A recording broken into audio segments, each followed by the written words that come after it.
کہ اس میں دو قسم ہے. عام جو وہابی دیوبندی جو خود اپنی کتابوں سے واقف نہیں، ٹھیک ہے نا، تو وہ کفار کے زمرے میں نہیں آئیں گے جب تک ان پر وہ عبارت پیش نہ کی جائے. جہاں بھی ہمارے علماء نے تکفیر کی ہے بڑی احتیاط برتی کہ تکفیر اس کی کہ جس میں حضور علیہ الصلوۃ والسلام کی توہین ہے وہ اسے دکھایا جائے، اور دکھانے کے بعد بھی وہ اس کو نہیں مانتا. اور کیا بولی ہے آج کل، ہم نے تو اس کا عوام کو سمجھانے کے لیے بڑا آسان قسم کھال نکالا. ارے صاحب وہ تو اتنے بڑے عالم تھے، وہ تو ایسا کہہ نہیں سکتے، وہ تو اس سے مراد یہ نہیں. ارے بھائی کیا چینی زبان میں لکھا ہے، جاپانی میں لکھا ہے، فرانسیسی میں لکھا ہے، اردو کی عبارت جس میں حضور علیہ الصلوۃ والسلام کی توہین. کہتے نہیں صاحب وہ بہت معتبر آدمی تھے، ایسا کہہ نہیں سکتے.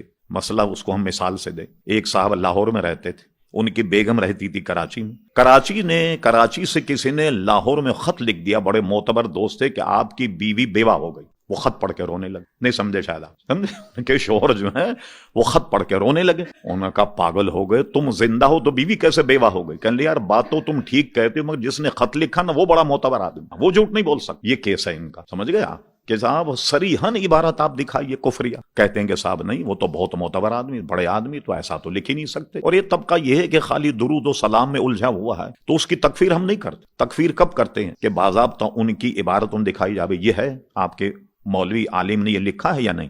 کہیں گے جی ہاں یہ ہے. اب دکھانے کے بعد وہ اس میں تردد کرے اور کفر ہو صریحاً حضور علیہ السلام کی توہین، ایسا آدمی دائرہ اسلام سے خارج ہے. لیکن اب یہ درمیانی مسئلہ ہے، گلابی وہابی ہے یا گلابی دیوبندی ہے، اس کو عقیدے کا اس کا پتہ نہیں، مگر میلاد کی اس کی وغیرہ مخالفت تو کرتا ہے نا. تو آدمی تو شبہ کی چیزوں سے بچتا ہے. آپ بازار میں جائیں، جاپانی کیٹی لینی ہو تو 10 دفعے آپ اس کو گھس کے دیکھتے ہیں کہ جاپانی ہے یا پاکستانی تو نہیں ہے. کوئی خواتین ہماری دال چاول لینے جائیں تو اس کو بھی ہاتھ میں دیکھتی ہیں کہ بھئی یہ کوئی بہت پرانی تو نہیں، کیڑا ویڑا تو نہیں لگا ہوا.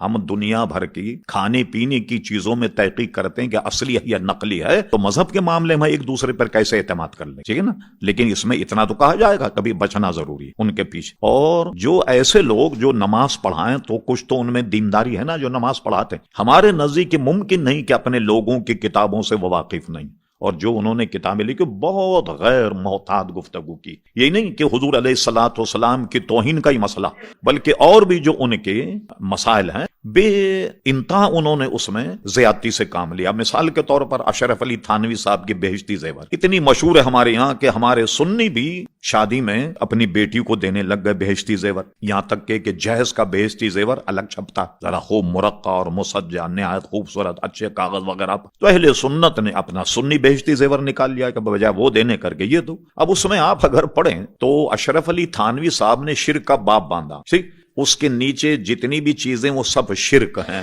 صحرا باندھنے کو بھی شرک لکھا. اب آپ بتائیے کہ صحرا باندھنا جو ہے وہ بھی شرک. ارے بھائی کیا اللہ کے صحرا باندھا جاتا ہے؟ معاذ اللہ، جو بندے کے باندھنا شرک. بھائی شرک تو وہ ہوگا جو معاملہ اللہ سے کیا جائے وہ بندے کے ساتھ کیا جائے، شرک تو وہ ہوگا. تو اشرف علی تھانوی صاحب نے بہشتی زیور میں صحرا باندھنے کو بھی شرک لکھا. اب میں خالی بات سمجھانے کے لیے کچھ ہم لوگوں نے ایسے ذہنی طور پر کچھ مسائل ایسے رکھے جس سے آدمی جو ہے وہ ذرا ہمارے مقدمے کو آسانی سے سمجھ لے. اس لیے کہ عوام کو سمجھانا ہو تو علماء کو تو نہیں سمجھانا ہو. تو وہ کہتے ہیں کہ کوئی، اب تو خیر رواج ہی ختم ہو گیا، کوئی صاحب دولہا صحرا باندھ کر کے جب آئے تو قاضی صاحب تھے بد مذہب کوئی، انہوں نے کہا توبہ توبہ توبہ یہ شرک ہے. کیا حضور علیہ السلام نے صحرا باندھا؟ کیا صدیق اکبر نے صحرا باندھا؟ کیا خلفاء راشدین نے صحرا باندھا؟ یا امام اعظم نے صحرا باندھا؟ اتارو اس. دولہا بڑا ہوشیار، اس نے صحرا اتار دی. اب انہوں نے نکاح پڑھایا. نکاح پڑھانے کے بعد دولہے کے ابا نے جیب میں سے نکال کر کڑک کڑک نوٹ 1000 گن کے جب قاضی کے ہاتھ میں رکھے، دولہے نے قاضی کا ہاتھ پکڑ لیا.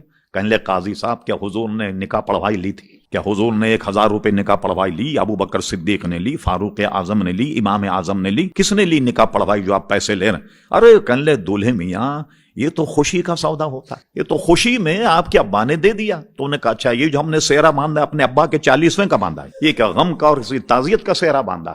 تو جب خوشی میں بھائی یہ جائز ہے نظر آنا تو صحرا باندھنا بھی خوشی میں جائز، سمجھے؟ تو اشرف علی تھانوی صاحب نے صحرا باندھنے کو شرک میں شمار کیا. یعنی کیا مطلب ہوا شرک کا؟ کہ کوئی اگر صحرا باندھ لے وہ گیا اسلام سے. اللہ اکبر. اس طریقے سے مسلمانوں کو نکالو تو کئی مسلمان بنیں گے بھائی. تو فقہی مسائل میں بھی انہوں نے بے انتہا. اب جیسے آپ کو تعجب ہوگا، میلاد النبی کی چیز کھانا حرام، شرک ہے.